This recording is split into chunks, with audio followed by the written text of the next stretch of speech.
When it comes to our elections, we should be cleaning the voter rolls. It should be a priority for every single state in this country. Get rid of people who aren't supposed to be on the voter rolls. It's that simple.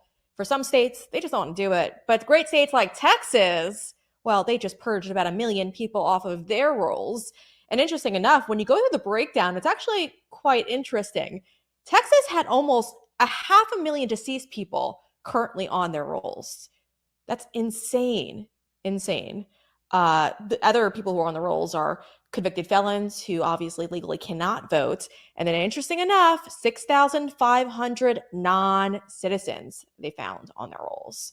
Again, guys, that is a major, major issue. And thankfully, we have the great folks over at Rasmussen Reports who are polling on that very issue. They asked likely voters about illegal aliens voting in their elections and whether elected officials are doing enough to get rid of them off the voter rolls. And this is how that went. 32% of likely U.S. voters say election officials in their state have done nothing to prevent voting by illegal immigrants. 20% say officials have announced some steps, but they're not efficient enough. 18% say election officials have announced steps that sound effective. And well, again, we don't really know, but it says it's going to potentially effectively, and I always laugh when I hear this, address the issue and the threat of illegal aliens voting in our elections. And 8% say officials have outlined a detailed plan, and it sounds effective.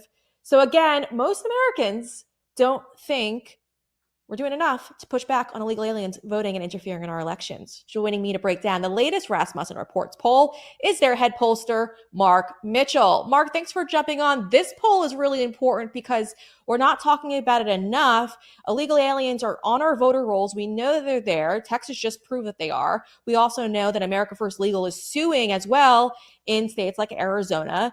And well, this is very important. Most Americans believe that their states aren't doing enough to get rid of these illegals off of their voter rolls. What are you learning based on the data you're now receiving from this poll? This is one more in a long string of massive amounts of data points that we have that nobody else does, that there is zero trust in this country in our electoral systems. And that blows my mind as a public opinion official that's attempting to basically predict the outcome of elections. Why is my industry not talking about this? Because the problem is getting worse and worse.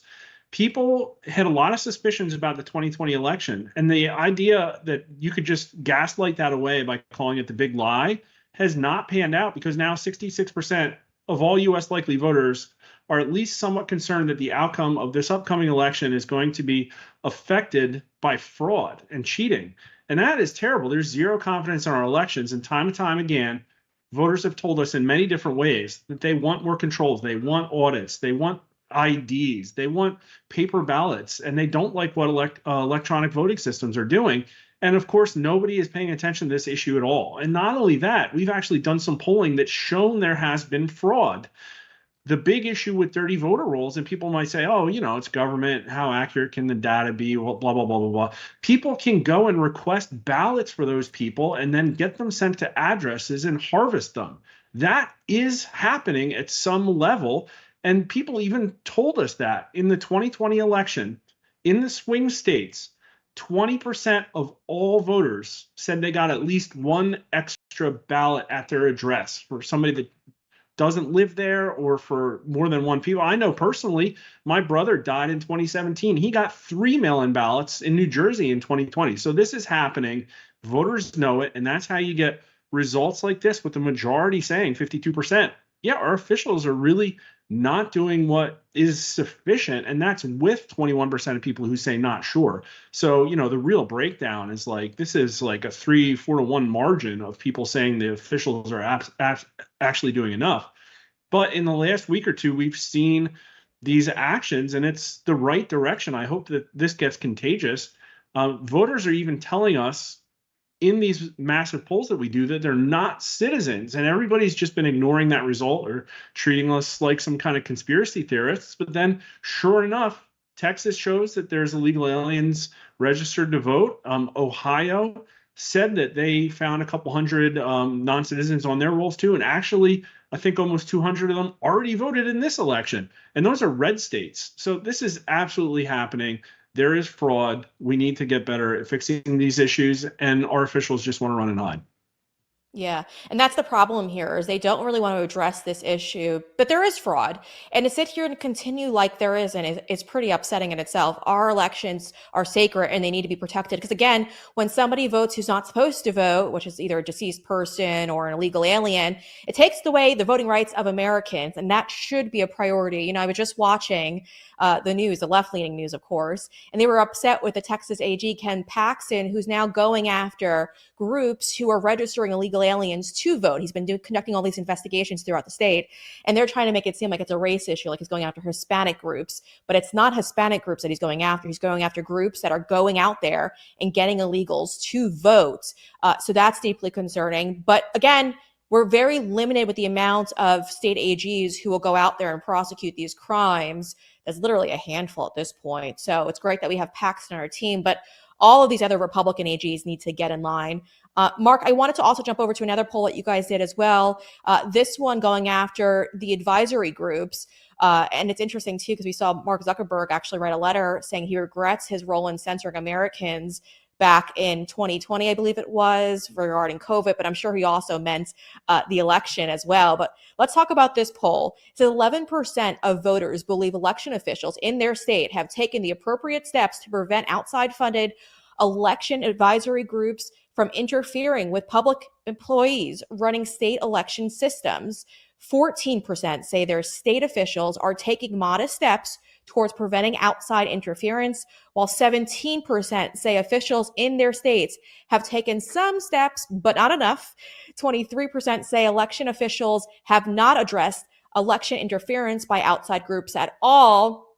This is concerning again because we need to stop these groups. We saw what happened in 2020 when they were doing this. This should be a priority. What are you learning from the polling data, though? This here is absolutely just more confirmation that nothing has been done. The biggest number there, it's not on the screen, is the 35% of people who are not sure. Just to give you an idea where this issue stacks up, cheating in the 2024 election, 66% concern.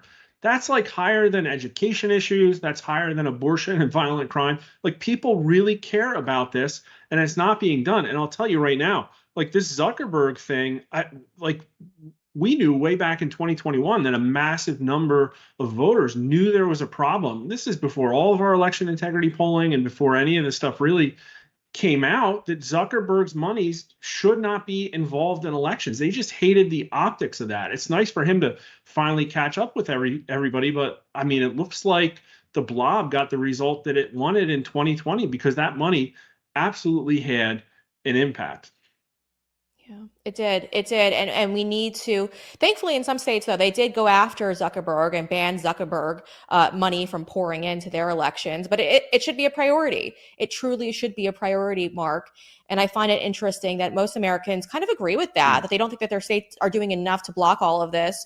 So we'll Yeah. see how it all There plays out. needs But to some be states are enough doing too much too introspection late. for them to clean up their own yard because I have the numbers here. 70% of voters said Zuckerbucks was a bad thing. Only 8% said a good thing. Even the Democrats, it was 62-12. They hated Wow. it too. But of course, they benefited from it. Yeah. Well, they did. But you know what's interesting, though? I wonder how that would be if we didn't. When was that poll done? Oh, this was like fall of 2021. Well, now that Zuckerberg has come out and he's kind of, I can't tell if it's staged or not, so I won't endorse it. But I will say that he is, after the assassination attempt against President Trump, he did contact Trump, according to President Trump himself. And he did kind of say that, you know, he was very inspired by the president's response after taking a bullet to the head. And now he seems to be remorseful regarding censorship. So I wonder if people would be a little bit more, maybe on the left, those numbers would be a little bit higher because people now know that he might not be more left leaning these days and it's not going to be so favorable towards them. That could be interesting. Well, Just throwing that out. he could show us by removing our shadow ban off Facebook. That would be a great sign of goodwill that he's open to hearing about the topics that other Americans want to hear about, which is COVID vaccine safety, election integrity, the subjugation of our legal system by radicals. I mean, these are all important topics, and they're still being censored on Facebook. I can tell you that right now. And I don't know, maybe his Maybe he has the right intentions, or maybe it's just the fact that he's looking at Twitter right now, which is just blowing up in a way that everybody said was impossible. And maybe he wants some of that traffic for Facebook as well. Put your money where your mouth is, Mark. Remove every conservative shadow ban, unban all those accounts that you kicked off the site back in 2020. I like that because I don't even give Facebook a shot anymore because I know how bad it is over there, so we don't even try. But that would be amazing for him to do. Maybe I'll reach out for comments. I think that's pretty interesting to ask if they're going to do that or not. Let's see. Put your money where your mouth is, Mr. Zucker. Happy to have you Bucks. quote me as well. Yeah. I'll send him this clip. Mark, thank you for joining me. I appreciate your time as always. You guys are doing great work over at Rasmussen Reports. So again, folks, if you want him to break down the polling data for you, head on over to his YouTube page. Rasmussen Reports is the page. Give it a follow because it's definitely great content. I can promise you that much. Thank you, Mark.